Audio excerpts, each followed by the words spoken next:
Is 19 too old to get started as a DJ? That's going to be the main topic in today's episode of Share the Knowledge. For the last 22 years, I've been rocking stages, playing in clubs, and having a lot of fun as a DJ and turntablist, and I've seen and learned a lot. Now it's time for me to share that knowledge by answering the questions that can help you become a better DJ. I'm djTLM, and this is Share the Knowledge. Hey guys, what's going on? It's your boy djTLM. You're checking out the Share the Knowledge podcast right here on SoundCloud and iTunes, or you're tuning in and you're checking the video version on YouTube and Facebook. And a special shout out to the people that are watching the live stream on Facebook right now. I'll be answering some live questions, Q&A questions here. But first off, let's get to the topic of today, and this is all about age. Now, I've made videos before to talk about age, about are you too old to get started as a DJ, and in this case is from someone who's pretty young, but he's wondering if he's too old to get started. So let me just go to the question. Long question, so stick with me. I've been into music for some time now, producing and listening. No live DJ shows yet, and I didn't release any tracks either because I want to have my own style. I want to make a bunch of tracks that sound the same but are not the same, if you get what I mean. So just a particular style, trying to find his own voice, his own flavor, and make tracks in that style. I get it. I produce EDM, but when he says EDM, he's talking about a bunch of different subgenres. So not just the ultra bangers, but future house, bounce, big room, bass house, etc. And just recently, I started getting tracks that I will play live.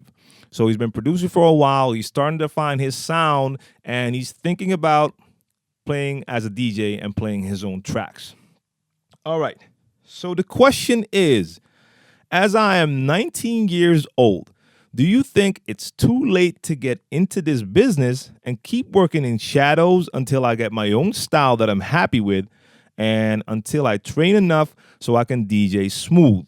Also collecting like 1,000 tracks that I want to play. The reason I'm asking you is because I see a lot of DJs and producers at my age getting signed to big labels and rocking stages, or at least appearing at them, not having any clue about DJ. Yeah, that happens too. And then again, I see guys like you, that's me, and Laidback Luke, who aren't young, but still enjoy their lives as a DJ. I don't have to be the number one DJ on DJ Mag Pool. Neither do I need to be as popular as Martin Garrix or any other mainstream DJs. I just want to enjoy music and DJing, traveling the world, and one day opening my own club. There's a couple of things in there that I want to address. So first off, you're never too old. I mean, I get this question from people who are like in their 50s and 60s asking me, is it too late to start DJing? And I will tell them no. Now, this all depends on what level you want to start DJing at or what your goal is. So if you're 60 and you want to start DJing, that's perfectly fine. Get yourself a turntable set, get yourself an entry-level controller, whatever it is, whatever you prefer. Start to practice at home, and maybe that's all that is going to be. Maybe you just want to have fun with your music and play that music at home. That's perfectly fine. If you're 60 and you want to start playing in clubs, that's also fine. But it might be a bit hard, especially if you're not used to that lifestyle. That could be pretty rough. And as a 60-year-old, it might probably be a little bit harder to get into a young scene. So you would have to find a scene that will be, more suitable for you. That being said, going back to this question coming from someone who's 19 years, I don't even want to say 19 years old. You are 19 years young. You're fresh. You're a baby. You're just getting started. And I don't mean that with any disrespect. What I'm trying to say is you have so much time. You have so much time. You just mentioned me and you mentioned Laidback Luke. Now, we happen to be about the same age. I think I'm 1 year older than Luke. I've been in this game for 25 years. I'm still young. I still have a lot of years left. Might not be DJing for the next 40 years. It might be other things that are also related to music. But I'm still young. And I'm more than twice your age. So at 19 years old, you're definitely not too old to get started. So you can start at any age and you have like your whole life ahead of you. So there's no issues there. Now, here's the thing. You also say that you don't have to be number one on the DJ Mag pool. Well, that's good because the DJ Mag pool is not based on how good a DJ is. It's basically a popularity contest where people are getting their fans to vote, paying people to vote to get that number one spot. That's not the most interesting thing. Most of the DJs that I truly respect don't even end up in the top 10, 20, or 40 on that list. So that doesn't really have a lot of meaning to me and to a lot of other DJs, and it shouldn't be that important to you either. Now, you also say you don't have to be as popular as Martin Garrix or the mainstream DJs. You just want to enjoy music and DJing, traveling the world, and one day owning your own club. Now, if you're getting into this for the love because you want to start playing music, that's the thing. That's the best thing. And that's the reason why I'm still doing this after 25 years. This has its ups and downs, but I get to do the thing that I love to do. That's the most gratifying feeling ever. Now, especially once you get in front of a crowd and you get to play music and get that reaction from the crowd and see that you rock that crowd and they're giving you back that love, that's incredible. But you could have just as much fun playing in front of a couple of hundred people than a couple of thousand people. And I say that because I've been through that. And sometimes the smaller clubs could even be better than the big events. Now, of course, it looks great when you see the footage of DJs taking selfies with like 10,000 people behind them. I get that. But your main focus should be that you want to have fun, play your music. Now, you also say that you want to travel the world. When it comes to traveling the world, this is not just something that the most famous DJs do. As a matter of fact, most of the DJs that I know don't travel that much. They play on a national level, so they go around the country, this country, or also DJs that I know from other countries. They'll go from city to city, but they don't really travel the world. Then you have DJs that travel the world, but it's not just the most famous DJs. You have DJs that no one has ever heard of. I know DJs from Holland that I had never heard of that have residencies in China. They play there like on a weekly basis, or other countries, other parts of the world, and they just got there because they went there, they networked, and they got in, and now they're playing all over the world, and most people don't even know them. So that's possible even if you're not a famous DJ. So you can achieve those goals, but right now you should just focus on making music and practicing becoming a DJ. That is what it should be. Lastly, you want to own a club. That's a totally different story. I don't know if you want to become a famous DJ so you can then open a club, because that is not the only way to do it. Probably not even the best way to do it. This should be something that's a totally different, separate thing. That is all about business. And I don't want to speak about things that I don't know too much about, but that shouldn't be part of that first plan. I'm waiting to see the Facebook live feed because I'm going to do a live Q&A after we're done with this topic right here. And I do have more topics that I can talk about. First off, I have to give a major shout out to my boy Brain Power for this right here. Now, this is an SE Electronics V7. This is not an endorsed statement or whatever. This is a gift, but this is a special edition because this is the signature Brain Power Edition V7. So I'm going to plug my boy because I can. Bang! Oh, Facebook, there you go. I think that's pretty cool. He has his own mic. It was a dope mic. I had a normal version, but now I have the Brain Power version right here in the studio. Hey, and what better piece of equipment to have a signature line in than a mic if you're an MC. So, yeah, that's pretty cool. So shout out to BP. Salute. I'm going to take a question from Facebook right now. Good turntables and mixer for scratching, and where do I get good scratch samples? Now, this is a question that I see and hear a lot, the second part, and that is, what are good sounds for scratching? What are good songs for scratching? You can scratch with anything. It doesn't matter. Now, of course, when you see turntablists get busy, a lot of times they will have some of the signature and fresh type of sounds that are used a lot. And you can find those on any battle break. And battle breaks are also available digitally, I think. And a battle break basically is just a collection of sounds and snippets of beats that turntablists use. But you can take sounds of any song and use those for scratching. So you can take a longer sound, use that for transform scratches, or take a sound that has like a punchy beginning if you want to get a sharper cut. I know there's you can use anything, basically anything. But if you're looking for specific scratch tools, you can go to soundcloud.com/djTLM, and I have a special section filled with free beats and scratch tools as well, with a couple of ahs and different type of sounds in there.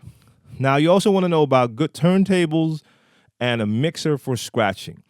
When it comes to turntables, the most important thing to look at is make sure that you get direct drive turntables, not belt-driven turntables. So direct drive. That's the number one thing. There's a lot of brands out there that have good turntables.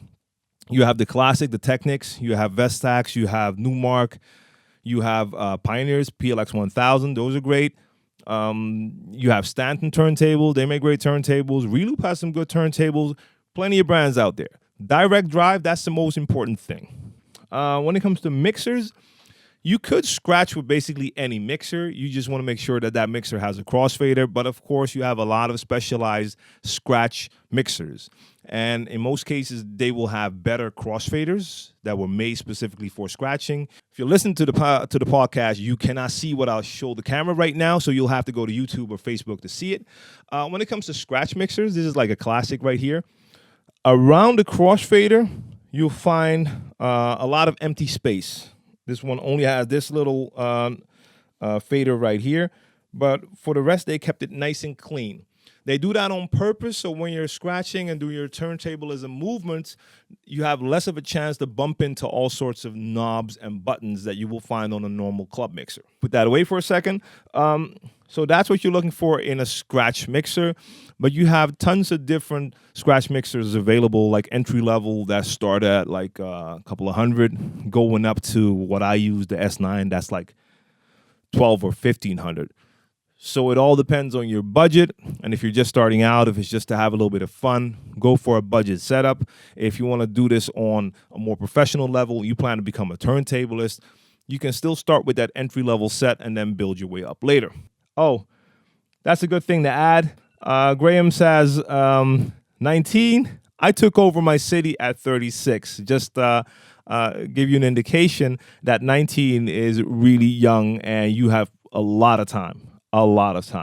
After one grasps the concept of beat matching, mixing, and dropping on the one, how does one add more flair to their mixes? Now, that's a great question. You want to start learning those fundamentals, those basics. So you want to know how to count music. You want to be able to beat match. So you want to be able to match the tempo of two tracks so you can make that smooth transition. Also, if you learn how to count and recognize that one, instead of mixing, you can just drop it on the one. But once you're familiar with that, and you've mastered that so you can make mixes sound good, that's where you get into the other aspects. So, of course, EQ plays a part. You want to make sure you work your EQ the right way so that two tracks, when you mix them together, actually sound better. You don't want to have full-on bass on both tracks. That's not going to sound that great, so you're going to adjust, take some low end out of the one, add some more to the other, stuff like that. But for me personally, this is where turntablism comes into play, because I love to do a transition.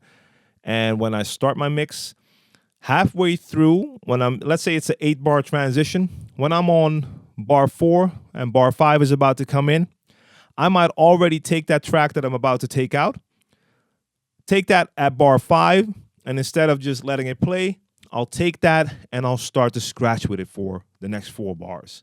So now my transition is not just a normal smooth transition. I just added a little turntablism to make it more interesting. But that's what I do because I love turntablism, and I'll take any chance I get to add a little bit of that. But that's just one thing you could do. That's my favorite method. Like I said, EQ plays a part. You can start to look at effects. and see what you can do with effects, especially nowadays. A lot of these DJ setups will have it that the effects can be matched to the BPM of the tracks that you're playing, and you can do a lot of cool stuff with that. So there's plenty of options out there, but you only want to go there once you reach the point that you don't have to think about your transitions. So at first, you're doing a lot of counting, thinking, listening. Well, once you get past that stage, you're not thinking about that anymore. That becomes second nature. That's when it becomes playtime. So experiment. Do a lot of experimenting while you're at it. Effects, EQ, little turntablism, that can take you a long way. I'd like to see you mix some Indian music like movie songs, how to count the beats and so on.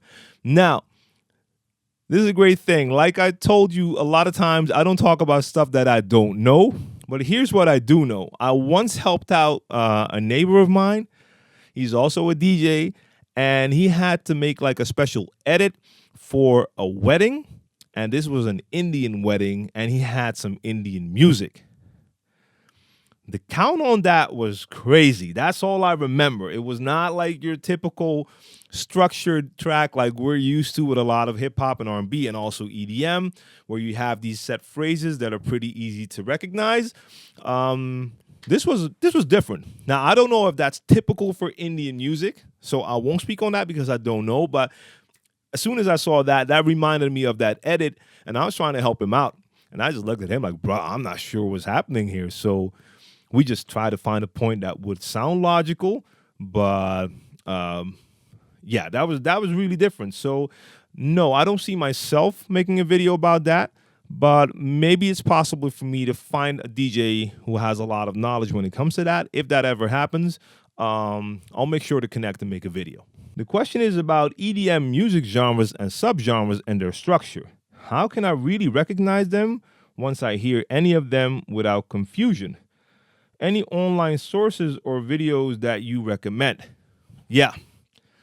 To me, it's very confusing. Like, I'll mention him again. We just talked about him, Laid Back Luke.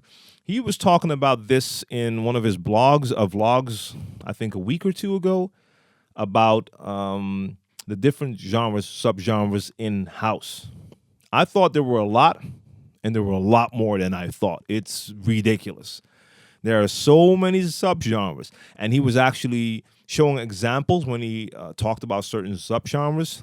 With half of those subgenres, I could hardly tell the difference. There was a slight difference, like in this subgenre, you have the exact same beat, but they won't use this sound, but they'll use that sound. It's pretty crazy. So I think you can get really lost in there. So check out Layback Luke. He does a lot of vlogs, and I think the title of the vlog actually says something about genres. Not sure, but he posted it in the last couple of weeks. And it does give you sort of an explanation, at least a little more insight. I know a couple of comments on my channel were about this, and people were telling me about all different subgenres, but I don't remember what video that was anymore. Do you think CDJs are a good step up from a DDJ SR? That all depends on what you want to do. If you have an SR, you're using that controller, so you're getting used to using Serato. You have your laptop, you're looking at the laptop for information. And CDJs, of course, you can use CDJs in HID mode with Serato, but most likely if you start using CDJs, you'll just use a flash drive or SD card, and then you'll use their system and look at the display on the player. It's a different way of DJing. The feeling will be quite similar because an SR and a CDJ, they kind of look alike. But going from Serato mind state, looking at your laptop, to now looking at a player. And keep in mind, if you start to use them with an SD card or flash drive, you will have to reorganize your music in Rekordbox and prepare it again, make new cue points and stuff like that. There is a third-party software out there, but I've never tested it. Record Buddy, so I don't know how great that works, but that is an option. But it is a switch in what you're used to. So why would you want to switch to CDJs? Is it because that's what they're using in the clubs? Let me know. What's your take on the Pioneer PLX 1000 turntables? Love them. Love them. I had them in the house for a while, and I got to test them, and those were good turntables. They reminded me a lot of the SL 1200. But yeah, they felt absolutely great. So that's it for episode 27 of Share the Knowledge. I want to thank you for listening. I want to thank you for watching, and a special shout out to my people on Facebook for joining in through the live feed and asking me some questions for the live Q&A. I'll be there every Monday at 1 o'clock, and after that is done, I'll edit the show, and you can catch it on all these platforms.